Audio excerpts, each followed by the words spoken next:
when I started sharing things publicly like this with the out of body stuff, in particular was the experience. It was like you said, a year, about 2 years almost, was when my Uncle Bob took me to the halls of Amente, telling me about the great work, waking people up to the other side.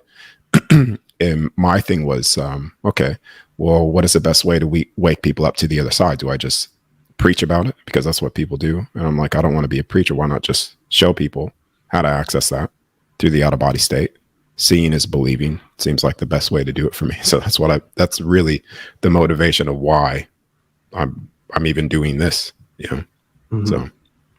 Yeah. I mean, how do you feel it's been going in the last year? Have you been reaching a lot of people? Have you had a great response to what you've been saying? It's reaching the people that it needs to, put it that way. Right. It's only going to reach a certain level of individuals that are at the right consciousness to receive it. Right. Otherwise, it's just going to go over people's heads, and it is what it is. So it's like I'm not trying to shove anything down people's throats. It's just sharing the direct experience, raw, and that's it. And it's going to tune whoever it's going to tune, right, based off where they're at. Yeah. I mean, I heard you talking about having out of body experiences, and that, obviously when I introduced you, mentioned it. What age did you start having out of body experiences? Did they occur spontaneously, or were you trying to practice going out of body?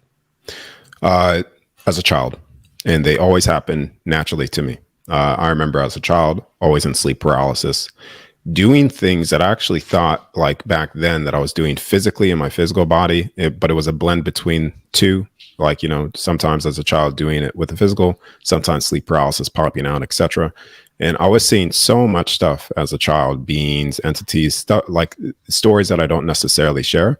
But that point in my life is when I went into a lot of fear as a kid, shut it completely off. And then at 16, like I said before, is when I was, I basically had enough. I was like, I want to know all things again, why I'm here. And that's when I had the experience with Celeste at 16 years old.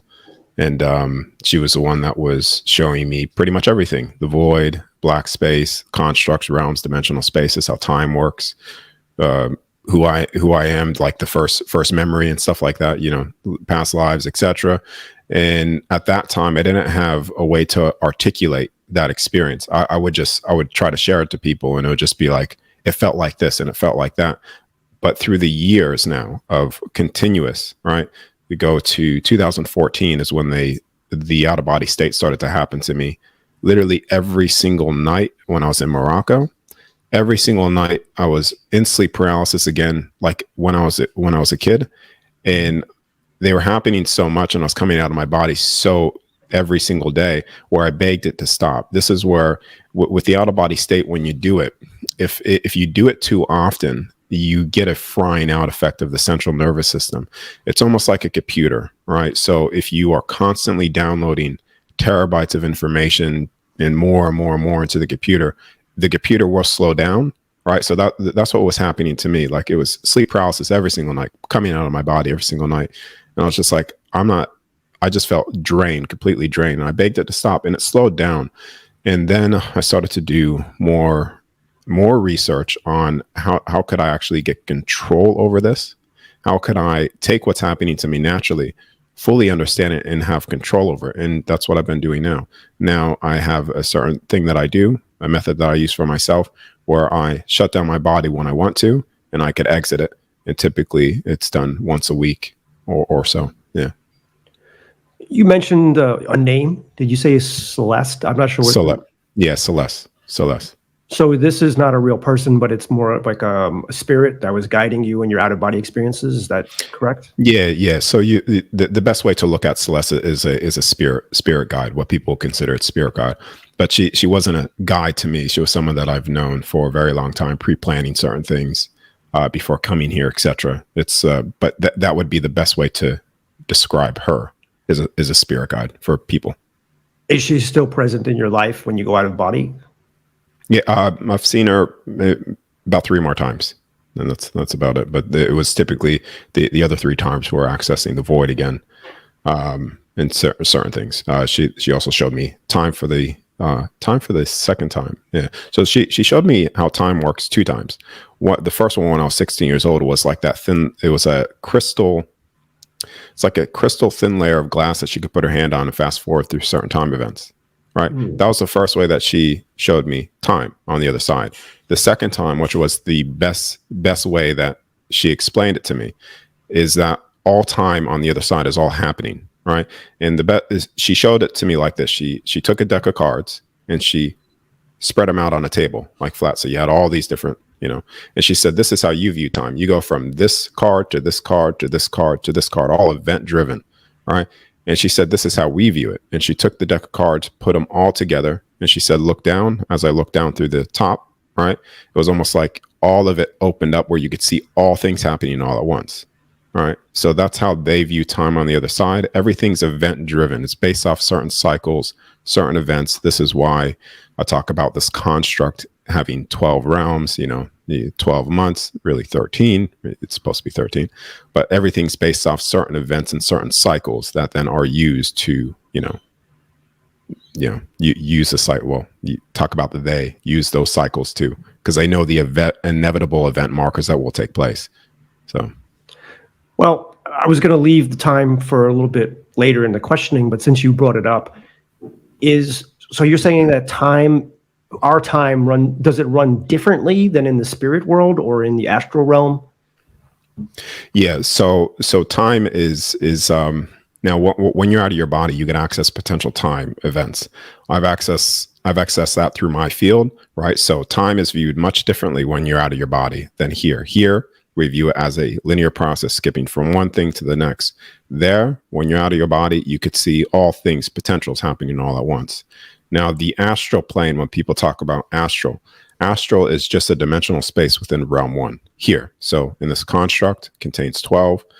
A lot of people get stuck in the astral stuff, which is just a dimensional space here. This is where you see the extremes of duality, but you can access beyond that as well. This is where you go into realm 5, which is the heavenly realm records and stuff like that, what people call heaven, still within this construct. I was also going to save this question for later, but I'm curious to ask it now. Yeah. I believe you do believe in past lives and reincarnation, right? Yeah, but the past lives is very reincarnation. Incarnation and death is only an event that happens here within this construct. When you're outside of this construct on the other side, you don't need to be birthed or die in order to have an experience. So when people talk about past lives, they refer to past lives as reincarnation, coming in, incarnating, and dying. That's a very small part of your soul records because it's only an event that happens here, and you haven't been here for all eternity. You've been here for a very short period, So does that make sense? It does, but I was also curious to know, we do have to birth here and die, but if somebody wants to reincarnate, somebody's on the other side and they want to come back again, do they always have to incarnate in the present moment, or can they reincarnate back into the past, let's say 500 years ago or 500 years into the future?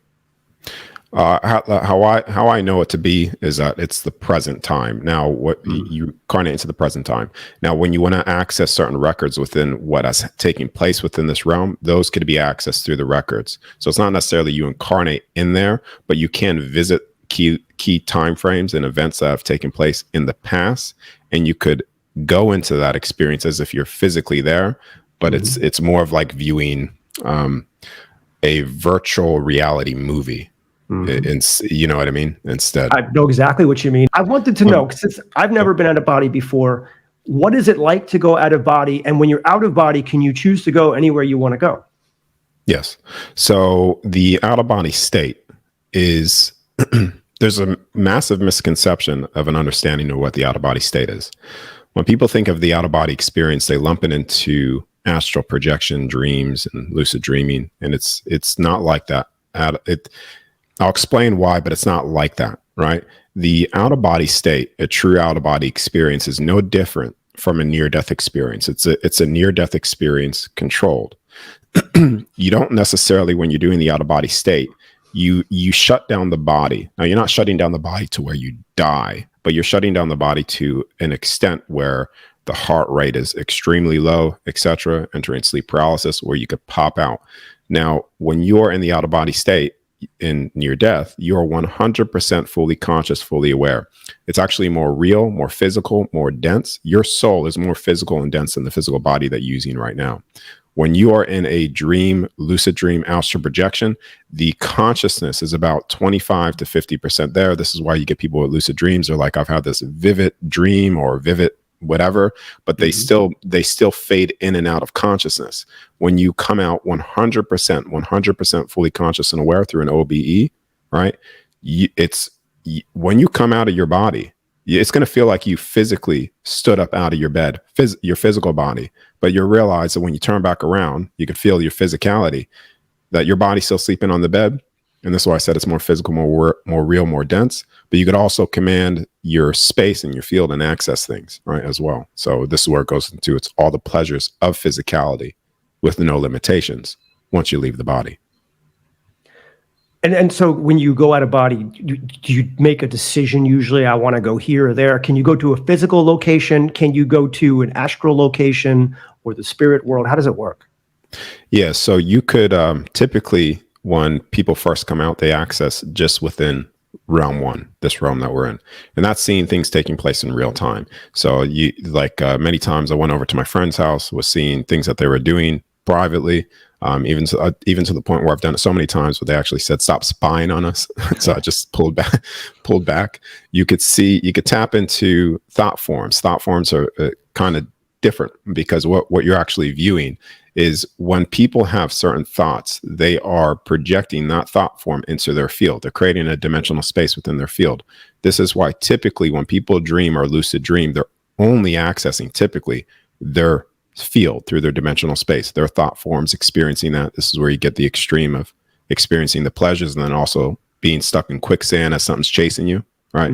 Just accessing your field typically. So you could see those things as well, people's thought forms, but you could interact with it, touch it, taste it, feel it, like it's physically there, right? But all exists, but you could access more than just what's taking place in real time here. You could access outside of the construct, different realms within this construct, understand the nature of reality as well.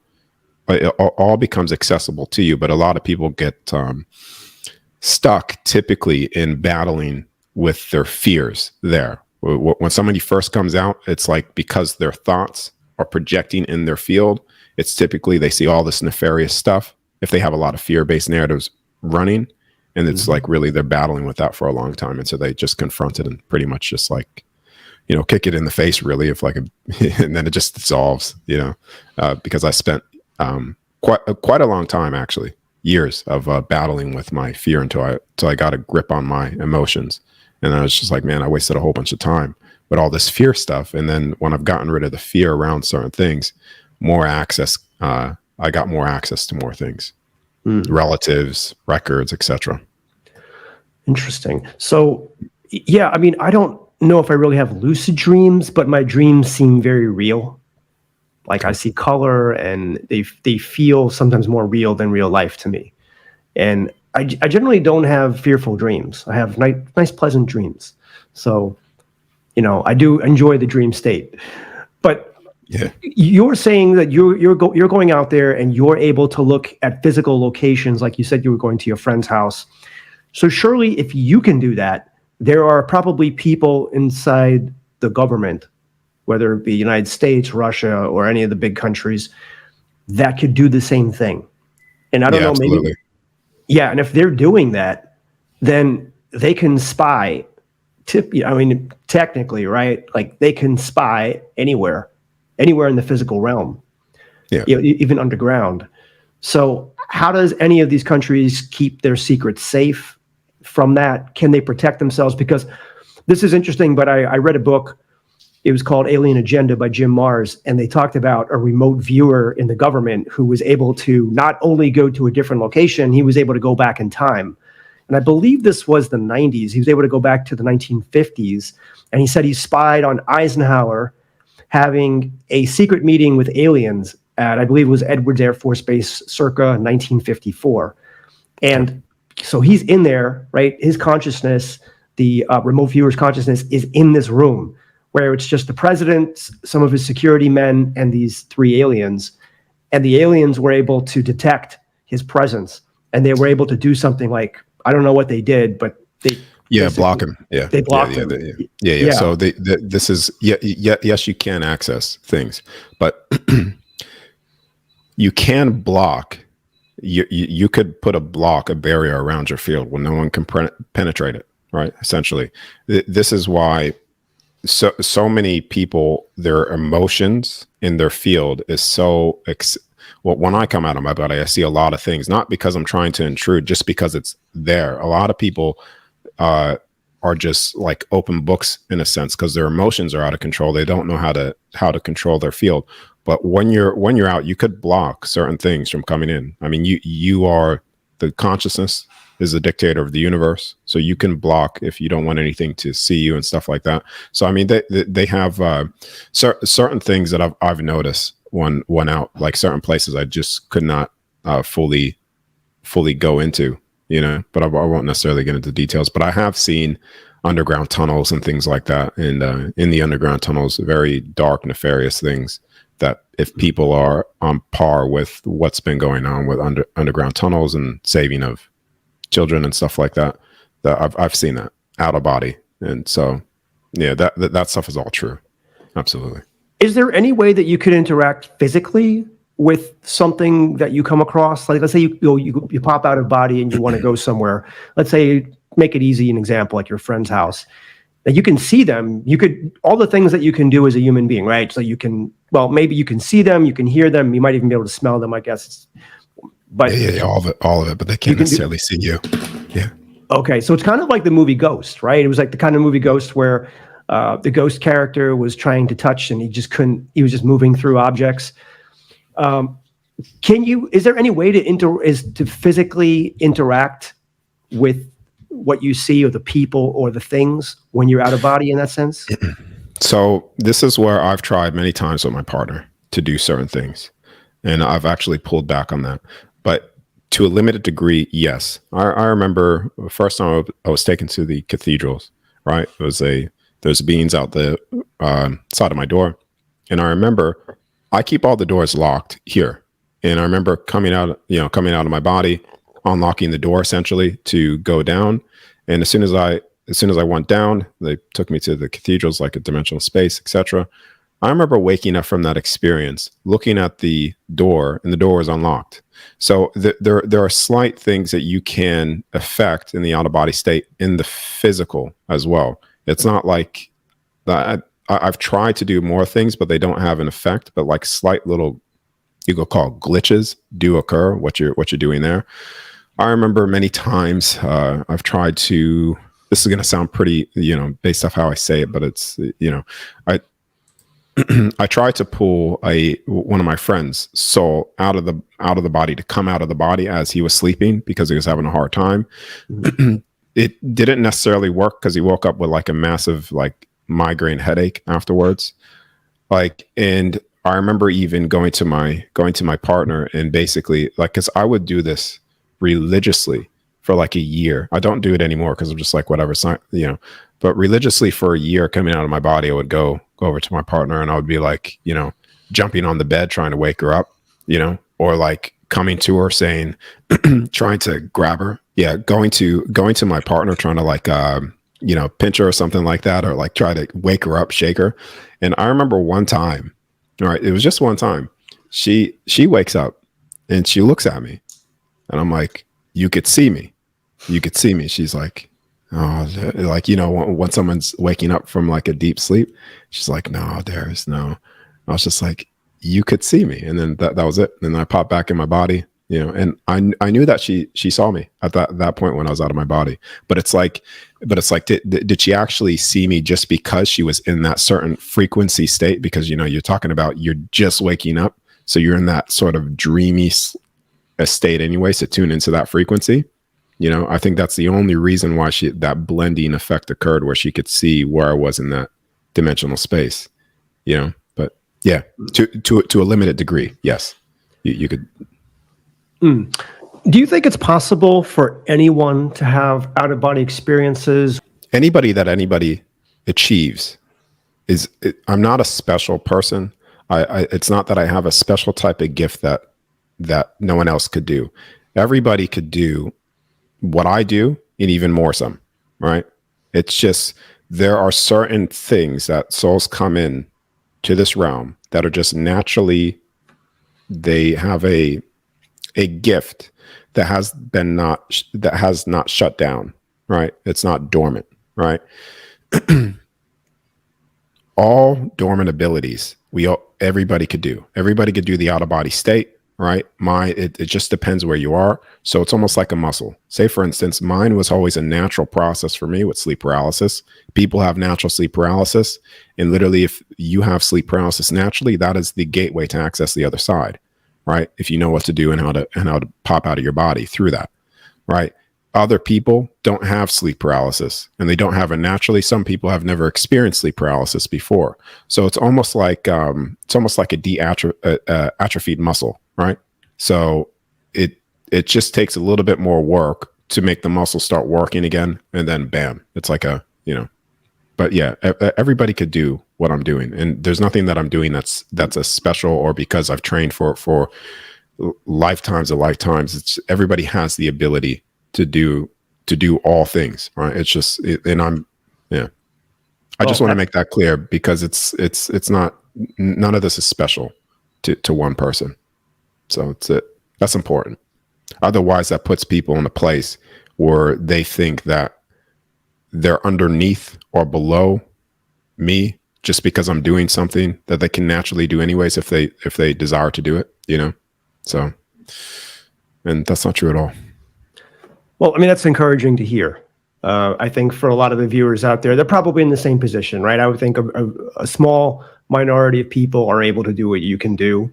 And then most of us just generally can't, unless they've had some type of out-of-body experience. Maybe they were in some type of accident or had some trauma and they went out of their body. Maybe they were unconscious. But I'm still curious to ask you a couple more questions about out-of-body experiences. And one of them is, do you ever interact with deceased spirits, maybe like dead relatives, dead friends, people like that, when you're in your travels?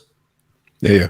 So Uncle Bob, he's basically the only one right now that I've been close with here, anyways, that has passed away.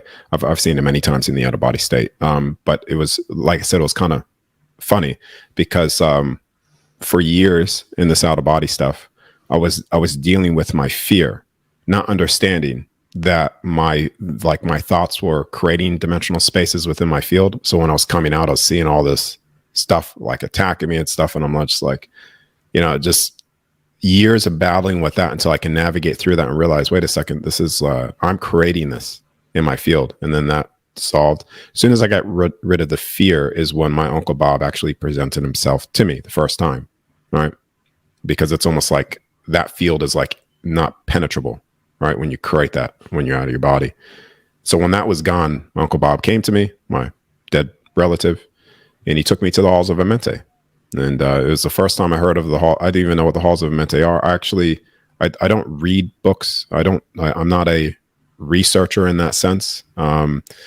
So that the first time that he took me there was the first time I ever heard of the halls of Mente. I thought originally when I first heard of it, when he was telling me about it, I thought it was hell. Like I was visiting. Oh, is this hell or something like that? Yeah. And he showed me how to access it, which is the pyramids, like the middle pyramids. The stairway opens down to access three different halls. Mm-hmm. And I always go down the middle one. It gives you access to, there's like these doorways and passages, all left-hand side. They're all open. Some of them you could go into, some of them you can't. Like, you try to walk through, you just won't be able to enter it if your signature is not in tune to that certain frequency of accessing certain information. And so they have certain doorways and passageways that gives you access to sacred items and tools that they used to use in that period of time. And also, as you go all the way down to the hall, they actually show you the construct in this realm, how it works, like, firmament, the stars, like they show you the whole construct and stuff like that, which is how I started to the first time that I've been, well, not the first time, that was actually the second time because Celeste 16. that I was showing the construct and how it actually works, and I've been shown many times as well. By Were you actually physically in the halls of Amente in a sense? I mean, I know you were there at an out of body state, but was it like real? It wasn't like in the astral world hall of Amente. It was like the real hall of Mente, right? Yeah. So out of my body. So when you're out of your body, it is more physical, more real than the physical body. So yes, my soul was physically 100% present there and fully there. Right. It wasn't just a dream. It felt no different from me walking in my physical body, but you won't actually access the halls of Amente within physical density, because the halls of Amente are just in another dimensional space, right? This is why the pyramids are aligned to the stars, because the stars act as fixed dimensional space gateway access points, right? So they are aligned to there. So when you come out of your body, you could access those dimensional spaces to access those particular halls, right? You won't access it in the physical body. You have to take the soul out of the body because it's in another dimensional space.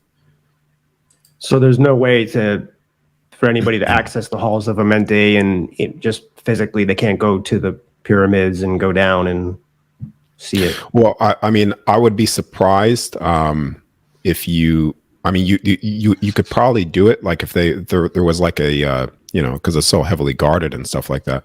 I would be very confident that if you did go there physically, you may see certain like halls or something like that, but not actually what's physically there, right?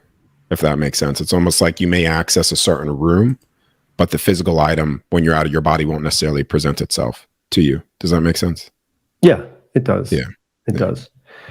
I'm curious to know, because you just mentioned this. You said that Earth is a construct with 12 realms, and this is something that you didn't read. It's not something that you watched in a video. This is something that you got from the halls of Amente. When you were there, you were shown this. And so I think a lot of my viewers, like we've had debates, me and the viewers, and the viewers in the comment section, Earth is flat, Earth is round. There's a lot of debate over it, and some people think it's something else. Now, that's why I think it's very interesting, because the way you talk about it, I do believe that you're probably on the right track. And so can you describe to my viewers what the shape of the Earth is, and what these 12 realms are, and kind of what it looks like a little bit, maybe paint a visual? Yeah. So the construct, right, is a ball. Could I actually share my screen? Alrighty. Is that good to go? Yep. All right. So I just wanted to share my screen to say this as I'm talking about it. Okay. So the construct that we're in is round, right? The construct that contains 12 realms is round. It's a ball, but it's not spinning in space. Each realm, there's 12 realms total within this construct. The planes, the realms, we live on a flat plane, right? The construct that we're in, like I said before, contains 12 realms in dimensional spaces, right? It looks very similar to this right here. So the image on the left here would be the construct, right? Image in the middle would be the many realms, the 12 that I've stated before, that are within this construct. The plane is flat with fixed dimensional spaces that can be accessed through the stars, and also dimensional spaces that are through thought forms, etc., that people project into their field, right? This is how I've seen it out of my body through the halls of Mente. I've also been shown through many different ways. One of the other ones, when I was out of my body outside of the construct, I was shown the many different construct almost stacked on God's shelves, and it sort of looked like this video here. If I scroll through, sort of look like this. So as you see here, it looked like many different constructs and realms all stacked on God's shelves, the way that I was showing it. And the way that I was described here as well is that the more realms within a construct, the more color and vibrancy that construct projects outward. Some of them had like one realm, two, this one 12, some many more. But I'll stop sharing my screen there. That just gives you a visual of it. Does that make hold on, let me Stop sharing screen. There you go.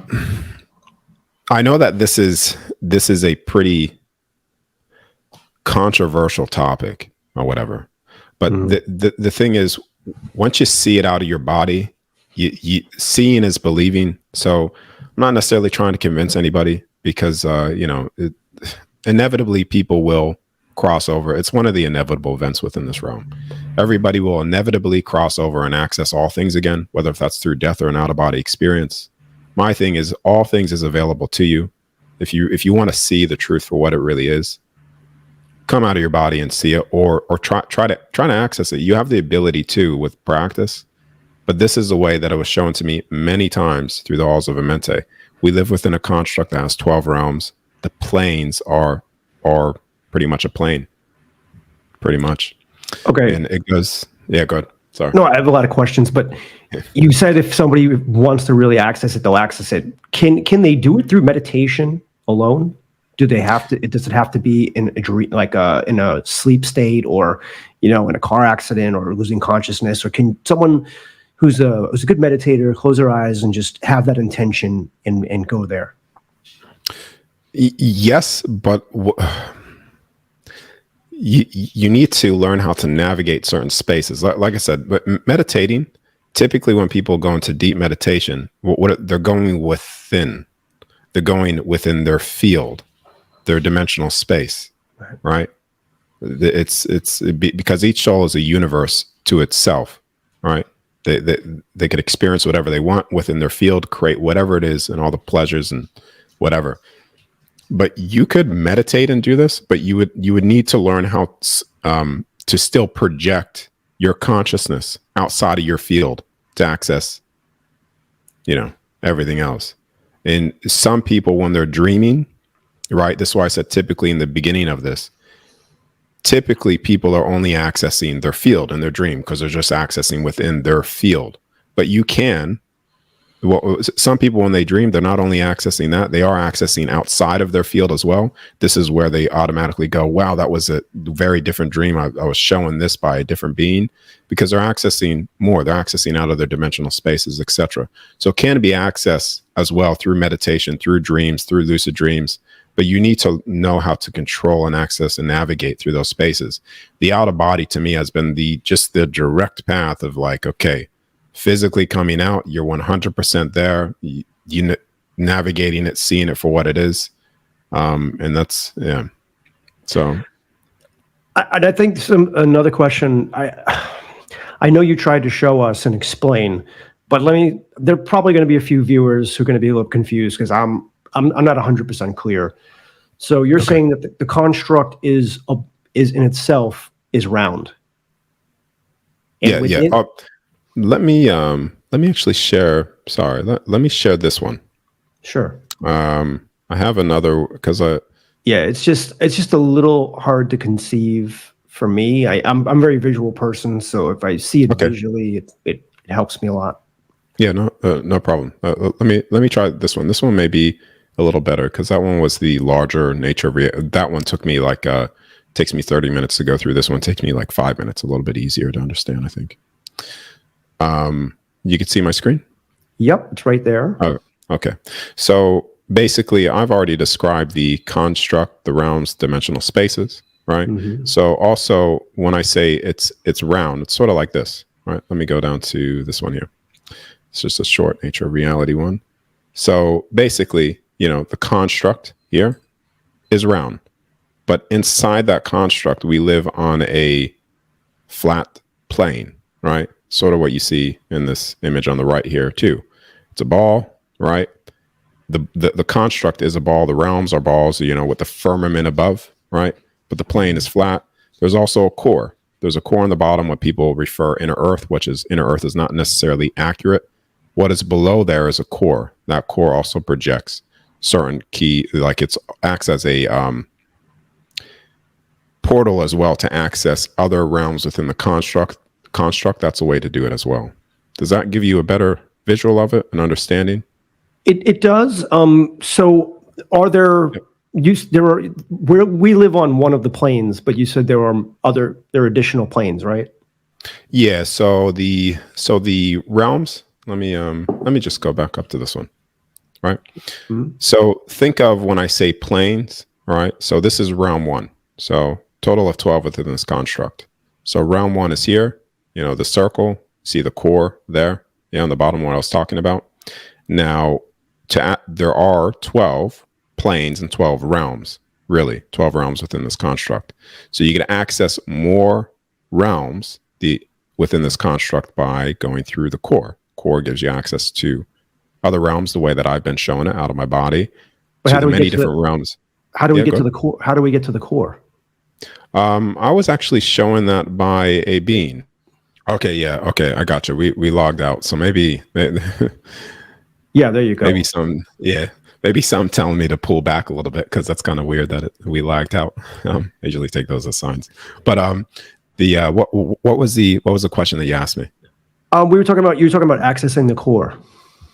Yeah, okay. So I've been showing the core through what people call there's many different ways to access the many different realms within here, but that's one Mhm. way that I've been showing out of my body. And it's what how people talk about inner earth, the access to the center, like there's an opening. It's very similar to that. And it's just yeah. So can we as people access these other realms physically, or does it all have to be done astrally or through an out-of-body experience? Well, I think this is yes, we can, because this realm is a lot bigger than what is advertised. All right. So this is why you have the Antarctic Treaty and stuff like that, to cut people off from the other land masses within this realm. It's a lot larger, and there's a lot more land masses and continents. Just replace planet with continents and landmass, really. And, Mm. yeah, this is where I've seen like the 3 suns, the 3 moons, the many different suns within this construct. Yeah, Yeah, I had a feeling Admiral Byrd was correct. He said he was yeah, sent to Antarctic back in the 20s, 30s, and 40s and said that there was a mass of land that was bigger than the United States with a lot of natural resources. And then that was yeah. it. They never heard about that again. No. But yeah, absolutely true. There's larger places, other land masses beyond the poles. Yeah. And you can explore that have you explored it using your consciousness? Out of body, yeah. I've been showing. It was actually quite interesting. So I was in my out of my body, and I was actually in like a boat, but it was like think about a boat like think about it like what people refer to as like the spirit realm. Like the boat was actually it wasn't on the water. It was just gliding through the air and stuff like that. And that's when I was there, and then they were showing me all the different land masses and stuff like that beyond the poles and Wow. stuff. And this is where you get a lot of your this is where you get a lot of your ET races, a lot of your extraterrestrial beings, all exist still within this construct. Now, you said that there's a firmament. So that means that we can't go past the firmament. I'm assuming. And so, go ahead. Yeah. So the soul can, yeah, absolutely. Obviously, I can't speak on if the physical body can because I haven't done it physically. But the soul could pass through all limitations that the physical body has on it here. Yeah, but I think this is why they have technology to do so, and they have stuff to access beyond it. Yeah, absolutely. And it's just To physically go beyond the firmament. yeah, I feel so. Yeah, because this is why extraterrestrial races and different races of beings come here as well, right? Because they're accessing through our realm, you see what I mean? Penetrating that barrier. What did you say? The waters are outside the firmament, just like the Bible says, or is it space? What's out there? Yeah. So replace space with water, pretty much. The waters are separated from the waters. This is where a lot of people when this is, I don't know if it will be revealed publicly or anything like that. I don't think it is, to be honest with you. But if it was, all right, then people will go hardcore back to religion, because a lot of the what is in the Bible, right, in terms of the creation of this construct, right, is true. And I've been showing it. And this is the stuff that I personally, for myself, had a lot of belief systems and was like, no, that can't be right, until popping out, seeing it again, being shown more. And so the thing what religion is doing, though, the bad thing about that, obviously, for people that already know this, is that it puts souls in a place of disempowerment and fear. They've twisted it and distorted the truth into a way of controlling people through fear-based narratives, no different from the astral community, where they talk about forced reincarnation, soul trapping and stuff. It's just it's different spiel, different. It's the same level of consciousness, just saying different things. All right, so they found a way to take what is accurate and true and spin it in a way to put people in worshiping something higher than themselves when they are that very thing, and controlling them through fear-based things, do this or else. But the firmament, the water separated from the waters, is true. I've actually been showing the ocean. As you go deep down into the oceans have oceans and rivers themselves. And that was, and so firmament is just a different form of water, really. So it's just water out there.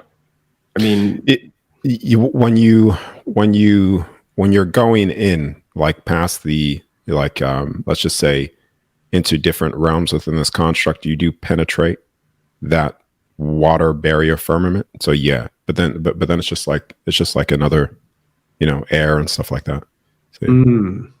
So so beyond, if you go, the way I think about it is, so you go up maybe like 120,000 feet or whatever it is, you hit the firmament, you go through the firmament, and it's water, and it could be like an ocean or something, and you go through maybe several thousand feet of water. It could be 30,000, whatever it is. You're going through the water, and then beyond that, you'll have air, and there could be land masses, and there could be other. Yeah. What? Who created this whole construct? I mean, why did they create it like this? That goes into who created it. A lot of people think it's a single being, God, right? But this goes into as above, so below, as within, so without. This is reflected by, you think about 12 months, 12 cycles, supposed to be 13 cycles, 13 months originally, 13 beings. Makes sense? 13 beings. So you're saying that there are 13 beings who created these realms?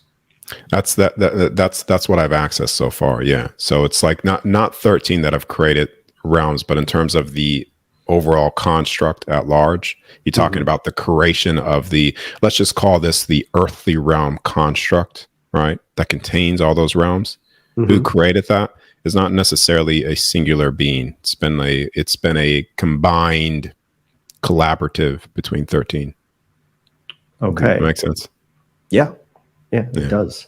I like it.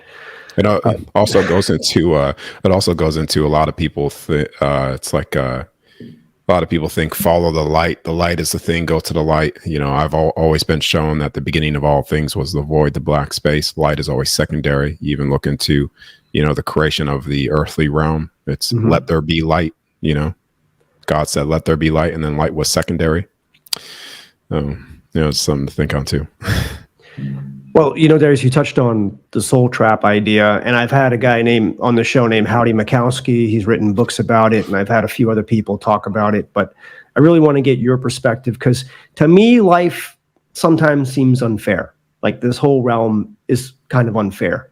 And it seems to me that bad things happen to good people. And so why would a loving God allow that to happen? Like you said, that there are some underground realms, maybe some secret bases where people are being there's a lot of people that watch my channel, they're no stranger to know that there's some really messed up things going on in the world, and we can't even mention it because of the censorship. But is this a soul trap? I want to know. I think you're the person to tell me. Is this a soul trap, or is it love and light, or is it something else? All right, I'll go into the love and light first. Okay. I'm going to take this into. It's going to look like many different directions, but maybe like by the end of it, you could see how I'm rounding this all up. Love and light. A lot of people are on this love and light thing. Everything's love and light, right? There is more emotions that are at play, even when you're out of your body. A lot of people think somehow when you come out of your body, you're just pure love and light. Yes, love and light is there. You do express that, but your soul has a broad of different emotions and frequency to express itself in whatever form it chooses to express itself. And to limit the soul to one frequency band of expression is putting a massive limitation on that soul to express itself in whatever form it chooses to express itself. You can't have ultimate expression of freedom with a limitation. I just want to say that. Now I'm going to go into the soul trap, right? And the forced reincarnation and things like that, because a lot of people have the basic understanding that we, the soul, are creator beings. This is as basic as the physical body. We think of things, we have imagination, our imagination, we think of something, we create it. We are creator beings in the physical sense. We are creator beings on this soul sense, the spiritual sense, right? But it's heightened by like 1,000, because what you think instantly is there. So when people talk about a lot of fear-based things, right? You're going to be forced to stay here. You're going to be eternal damnation in hell. You're going to be soul trapped and forced and stuck and whatever. Then they have already forgotten that you are creator being, and you create with your thoughts and your belief systems. What you believe will create a dimensional space within your field that you will experience your fears. This is why it's very unnecessary, and it's actually a great disservice to people that preach fear-based narrative stuff to a lot of souls, because it's an unnecessary process that they will have to work through when they do cross over and die, which is the transitional space, the white room, which is a transitional space for a reason. So people could confront those fears that I've been battling for like 5 years, pretty much, with the out-of-body state, until I realized, man, there's nothing to be afraid of, because fear is the number one way to have dominion over the soul. It's the number one way to control the soul. If a soul has fear, you have control over that soul's expression and its fullest desire to do as it wills. That's what they use here. Immediately when you want to be free, fear this, fear for your safety, you know? So it's you will experience the extremes if your fears are present and you have out of control emotions.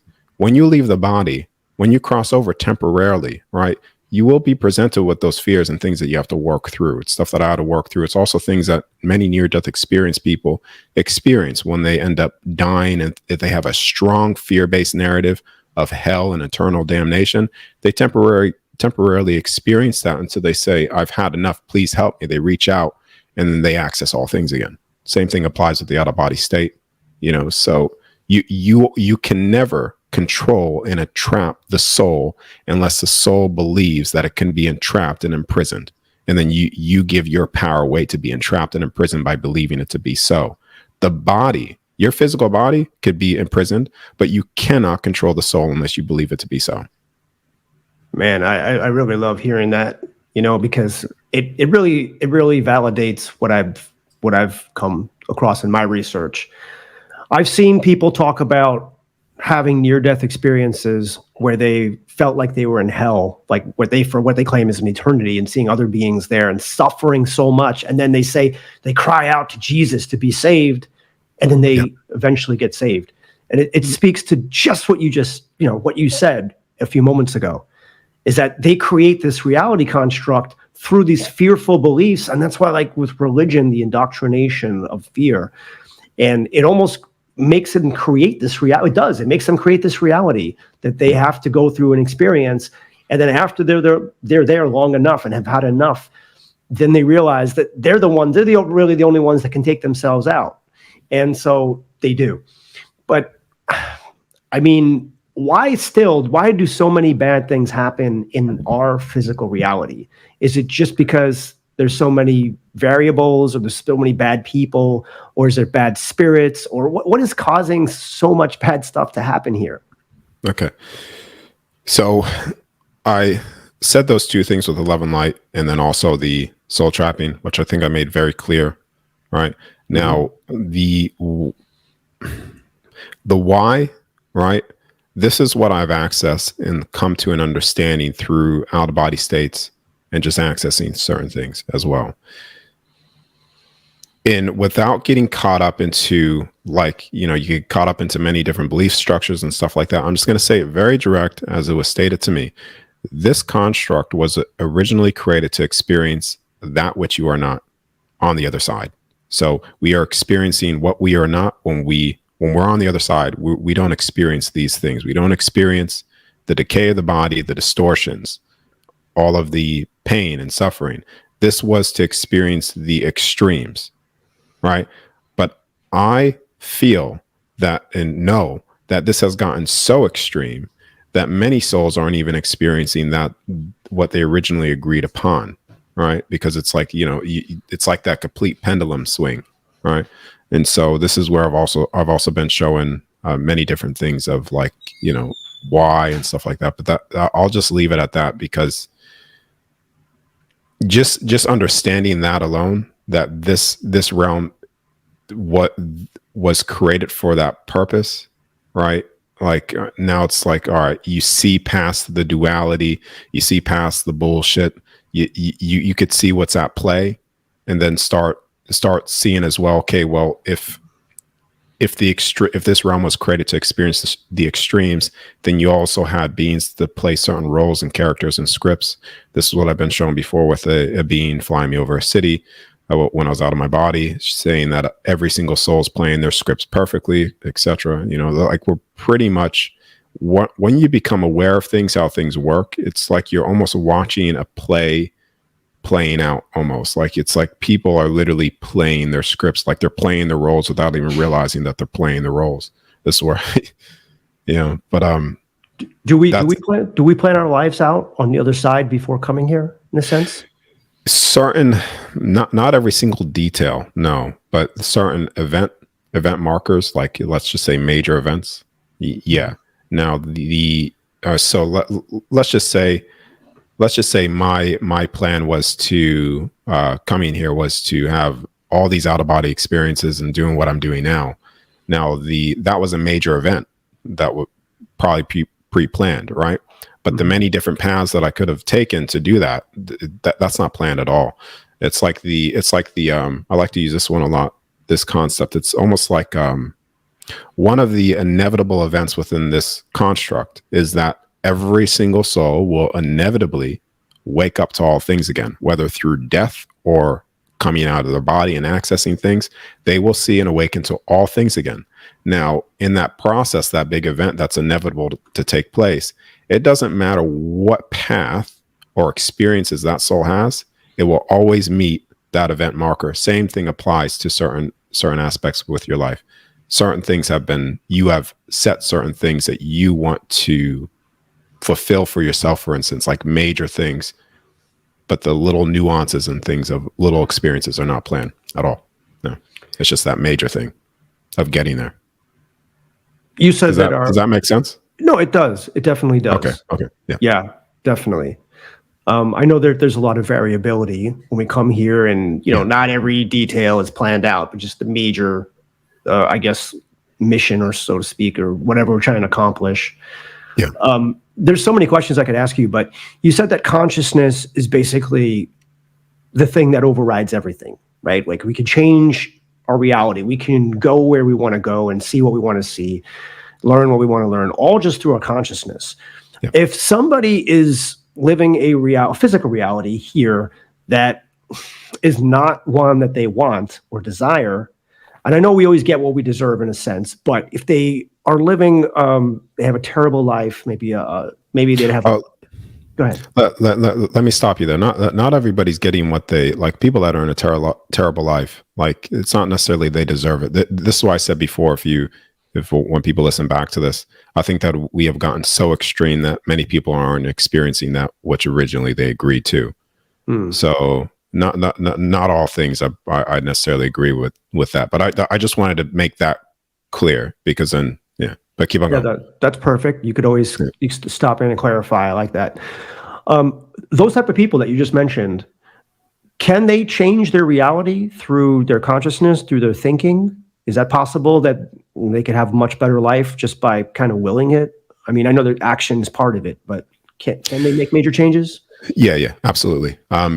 This is where it comes into, and I've been doing this as well for myself. And this actually a lot of this has come from the out of body stuff, right? Because I was forced to deal with my fears and get control over my emotions. I thought I had control over my emotions, but the out of body experience, when you're coming out, really teaches you to make sure you're in check with those. because if not, like those things are always presented to you. Like I said, years battling with fear and stuff like that.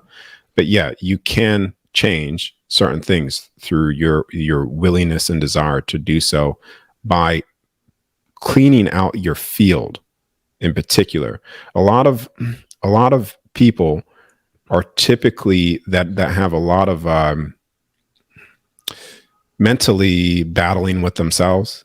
Yeah. It's typically because a lot of things are interfering with their field. The more you stand in your signature with nothing inside of your field, your unique signature, you're able to project that energy to direct your life in a better path.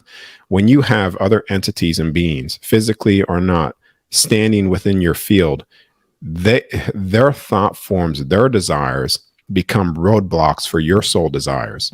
You see what I mean? So clearing out your field from, I just call, if they're parasites, parasitic things and stuff like that, clearing that out, being in your unique signature and only doing that which you feel, not based off opinions of others, but listening to yourself and going towards that, regardless of what other people think or their opinions of what you should or should not do, because their thought forms, their opinions will end up putting roadblocks against what your soul truly desires to do, especially if they're doing it in a way that is trying to, override your field in a sense. Does that? Well, I mean, there's many ways to explain that, but that's the way that. Yeah. Well, I just want to clarify, when you say you want to clear your field of other parasites, of other beings, are you talking about physically, astrally, or both? Both. Yeah, both. All of it, really. So it's like, what if, for instance, one of a basic thing. Let's just say if you have someone in your life, super negative person, like let's just go super bare bones basic, negative person in your life, they're always in your field. Just the very fact that that person's in your life, they're also in your field, right? And you're allowing that to be so. Getting rid of energies like that hold you back and distort your view of what you feel to be true, right? Eliminating basic things like that at the start will be a great starting point, right? Because of that will then get rid of things that are holding you back, essentially. Standing in your unique signature is just that. You're standing in your unique signature. That doesn't necessarily mean that you can't have people in your life, but you are all standing in your soul, its pure signature, not being basically pulled on, like someone pulling your ropes or stuff like that. I mean, no, that makes sense. It's just a basic way to look at it. And like you apply that basic way to look at it of clearing negative things out of your life as to the best of your ability. And then you apply that also energetically as well. Yeah.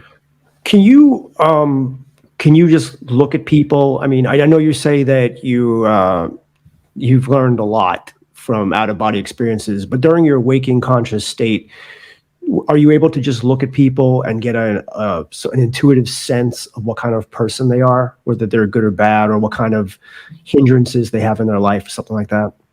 Yeah. My natural abilities to tune into people has enhanced, not by a lot, but it has enhanced to a degree through the out-of-body stuff, because it's like I remember how it feels to access certain things, like the feeling of it. And then I just apply that feeling, like that feeling is enhanced. It's like I'm able to go, oh, okay, I remember that feeling, that, yeah, I'm navigating the right space. But yeah, intuition, seeing people, seeing their field and stuff like that has been enhanced for me greatly. And like sometimes, I mean, it's always been there, but sometimes I'll just see somebody, I'll be like, okay, yep. And then, for other people, it takes them a little bit longer to see that, so like they have to watch them play out that script, that role, until they're like, oh yeah, I'm like, yeah, no, that's what I said when I saw them the first time. So yeah. Tom Campbell believes that we're here, all souls were born for the purpose of reducing the entropy of the system, so basically reducing the randomness and accentuating the order, so that the system itself will continue on. And we can do that through love. by being more loving and getting rid of the fear. Now, you talked about the fear too. We can become better people. We raise our quality of consciousness. And just by raising ourselves up, we raise everybody else around us as well as the system. So in that sense, we are all part of the system's plan to continue on, to make this whole world better, to make it more ordered, more structured. And that's the purpose of a soul. But what to you is the purpose of life? We as souls come here, incarnate in the physical, and then we have another life, like you said, that's even more real on the other side. But what is the purpose of our existence? Okay. Not necessarily, that's the best way to answer this one. Because I'm going to try to answer this in a way that's going to clear a lot of things up.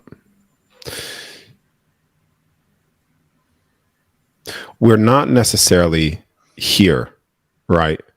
Yes, to make things better, but this is a temporary experience, right? This does come to a, let's just say, completion, right? So the soul, right? Your soul experiences incarnation here, reincarnation is a very, very small part of your soul records. Incarnation, like I stated in the beginning, is only an event that happens here within this construct, nowhere else.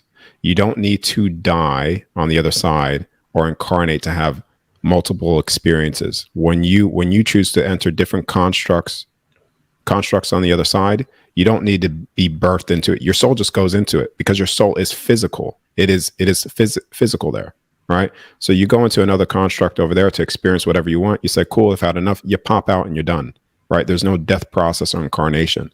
So the soul, your soul is experiences.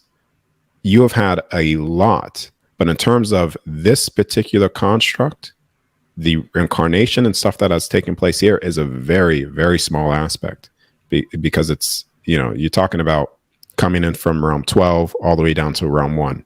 So are we in realm 1? Is this what it is? Yeah. This is realm 1. Yeah. And so the higher the realms, is it the more enlightened state it is, or is it does pretty much yes. Yeah. So even when you go into realm 5 within this construct, it's what people call heavenly realms. It's still here. The heavenly realms is not home. It's still within this construct. There is an outside of that construct where you could view multiple different constructs, see multiple different, let's just say, games that you could enter. This particular game is the extreme, experiencing that which we're not, etc. It gets harder and more denser and more duality as you get to round 1. This is the hardest duality sense realm within the whole construct, right? But it's not necessarily making things better here, if you get what I'm trying to say, because there's an exiting process out of here to access the true nature of things again. This particular realm has played its role, and it has repeated many times. This is where you go back into the history, the flood, the Great Flood in the Bible, Tartaria, Atlantis, right? Those are just resets and recycles and repeats of the same sort of event markers and stuff like that. History repeating itself here. There is an exit. It's not necessarily, you know what I mean? By the time people exit and things are much better and stuff like that, it's because we're working our way back up out of the construct. Make sense? So, yes. So we decide to come here. I mean, where do we normally, what realm do we normally reside in when we're not here? Is it on level 5? And then do we all say, hey, you know what? Be nice to go into realm 1. Let's go. Do we, or we just put there? Because from what I've read in Dr. Michael Newton's books, we're kind of like pushed to go in here because we need to learn. And so we need to have these experiences to grow as a soul. So basically, like, question again, just to repeat, when we're not here, what realm are we in? And are we pushed to be here, or do we all come here of our own free will? We're not pushed in here. No. So it's all this is a choice. Even though if people can't see it, I couldn't see it myself, but yeah, it's a choice. People come in here willingly. Now repeat the second question just so I understand it, so I can answer it correctly. So, as you said before, this is realm 1 that we're in. When we're dead, basically here physically, what realm do we normally stay in? So, yeah, okay. So when you die and fully exit this construct completely, your soul is not defined by cycles, constellations, numbers, zodiacs. The soul is undefinable by any measurable instrument. You cannot measure the soul's fullest expression of itself when you're outside of the construct, right? You have infinite potential. You have ultimate expression of freedom, right? And there's no limitation placed on you when you are outside of here. Like I said before, you cannot have ultimate expression of freedom with a limitation, just like you cannot have unconditional love with a judgment.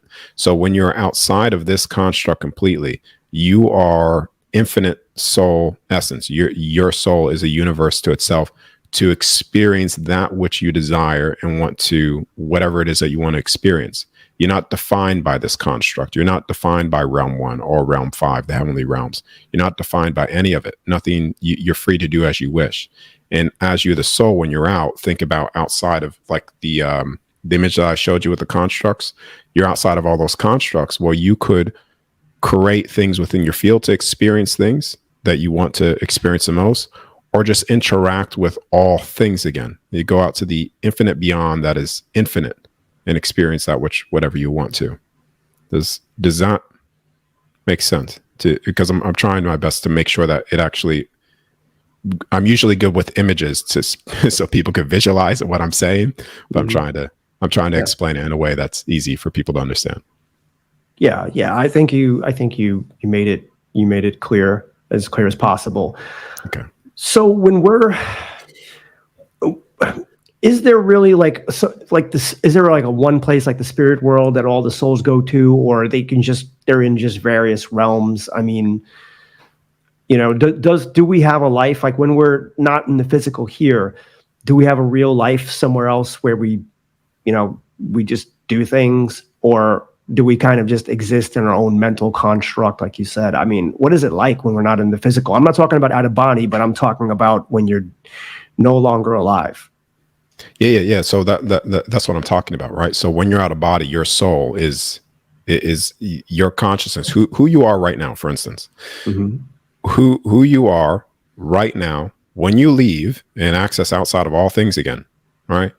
You consciousness, what you think, remains the same, right? The only thing that gets when people talk about emerging, it's not necessarily emerging. Yes and no, but what happens is all of the memories of you, your experiences, all those things start to come within you again, and then you understand the reason why you think the way you think, why you act certain ways and do things the way you do things, because you right now, the soul is the accumulation of all those experiences here right now in forgetfulness, essentially. But your thought process, all those things remain the same when you leave. It gets added upon in clarity. You get a lot more clarity. So all of the dead relatives, other souls, all exist there. Like it is like having a life here without the distortions or limitations. Like I said before, when you leave completely, it's all the pleasures of physicality with no limitations, right?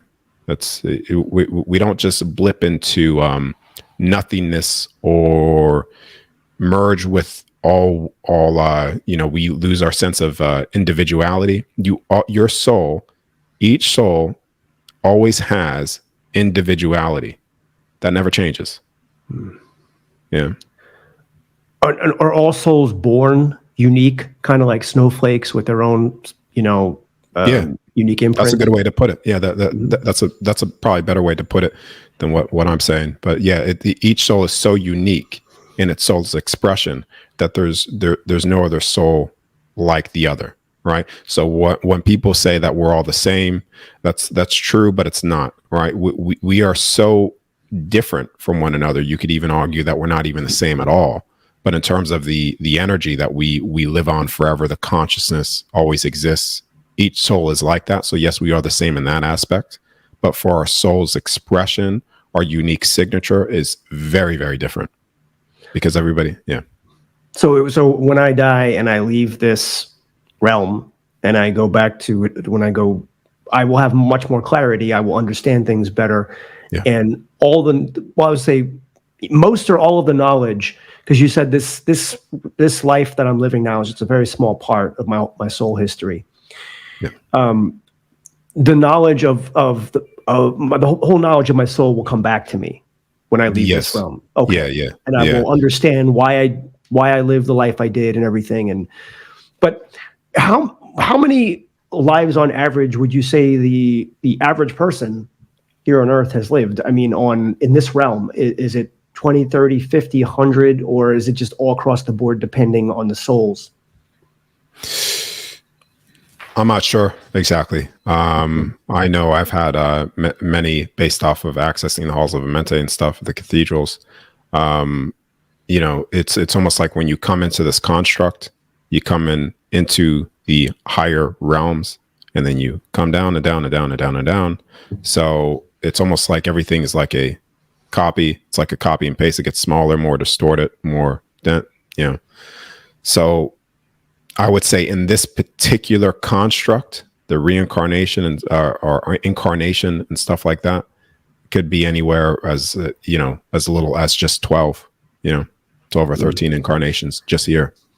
For you, okay. And does it ever get to the point where we graduate and don't have to come back here, or is it that we were just always coming back? No such thing as graduation. You do not. I mean, you're not here to. You don't come here, right? I mean, you come here. Some people come here to learn or whatever, right?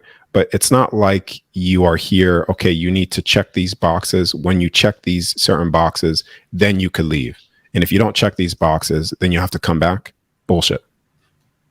So what is? I mean, I asked you this before. I don't know. I'm not sure if it really resonated with me. But what is the purpose of existing? In short, experience. I mean, your soul, each individual soul, for experience. That's existence itself is experience. You cannot have existence without experience. So we're coming up towards the end of our time. Maybe I could ask you just one or two more brief questions. But knowing everything that you know and all that you've experienced, is it difficult to walk around in waking life and operate as a normal person? Do you? Sometimes the more awake that you are to certain things, it's just you see through it. So it's almost like when you see through the game and things like that. It's like, I live, in short, I live my life to the best of my ability of integrity. All right. Being in my signature, speaking my truth, right. And acting in accordance to that which I know who I am on the other side as well, So yeah. Isn't it better overall if we're loving, positive, doing good for people? Like you said, there's no real reason that we're here other than experience. But overall, I mean, isn't it better to side on good and love? Because how does that help us? I mean, how does it benefit us? So each soul has the capacity to do harm, right? And people don't understand that their words are actual weapons. It's like the frequency of that is a weapon. You put take two jars of rice and water. Jar A has rice and water. Jar B has rice and water. Jar A, say you love it and all of the amazing things to it. You're beautiful. I love you. And say to jar B, I hate you. I wish you die. All those things. Right. Say that every single day for 30 days, for a month. Take a look at jar A and take a look at jar B, and you will see that your words actually are weapons and frequencies, right? So yeah, love is it's one of the most powerfulest, you could say, tool for healing the soul, etc.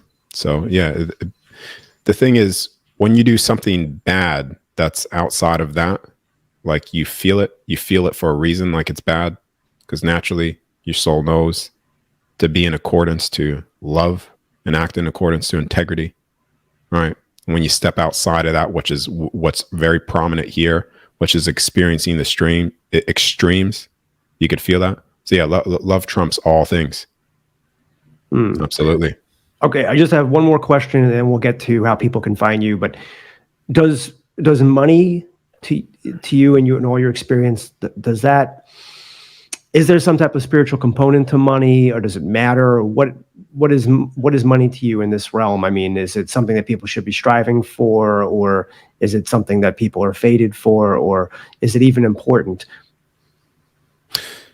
The way that things are set up here, right? People with money and stuff like that, like, you know, it's the way that the system is run here.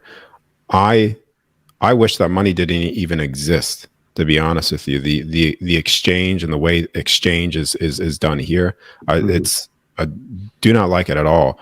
But at the same time, even when you're on the other side, there is a form of exchange between soul to soul, but it's not necessarily done through money. It's done through frequency, the frequencies of the souls and stuff like that. But here, the way that this place is set up, the, you know, extremes and everything that I've said already, it's, you know, I would much rather not live within such a confined space and limitations of money. But you know, well, yeah, my thoughts on that, and me speaking that and saying that to a limited audience, isn't necessarily going to change that issue, you know. But one thing I know how to change is allowing people, helping people to allow themselves to access information for themselves. That's what I know how to do. So that's what I do. You know, that's what I know can be changed immediately right now. Yeah. Well, I have to tell you, you have been one of my favorite guests by far to interview. I mean, I threw the kitchen sink at you, and you came back with some incredible answers, responses that I've never heard before. And I just intuitively feel like you're speaking straight from your heart and your experiences. And I so appreciate the time you took to come on the show. Can you tell our viewers where they can find you? Yeah. So everything I do, my work that I do is just on my website, DariusJWright.com. And that's it. You could go to my YouTube channel if you want, but I don't really post on social media, to be honest with you. Yeah. And why is that? I find it, all right, because people go to my social YouTube and stuff like that, they'll see that I don't comment, I don't interact, I don't do anything, because I find it as a massive distraction. I don't want to get pulled into anything, right? I just want to share pure, like you just said, sharing my experience, and that's it. I don't want to get pulled into perceptions, beliefs, and different aspects of viewing things. So to me, I find the more that I pull myself back and just share, the better I'm able to contribute to the collective and sharing my information. So, and it just keeps me in a place of staying clean, my field anyways, you know what I mean? Too many people, yeah. Yeah. Well, this has been fascinating. It makes total sense. Besides social media, I mean, there's a lot of, emotional distress that comes with us. Yeah. They've designed social media to work to actually work against you. I mean, it was originally built as like the slot machines to make it super addictive and stuff like that. So I know all this stuff, so I just pull back from a lot of forms of technology. And when I'm able to present certain information, I present it, and then I pull right out of it all. You know what I mean? And just go on and keep on doing what I'm doing. Well, you have the ultimate technology in your consciousness. Yeah. And you're able, so you basically have won the game, really, I think, with that.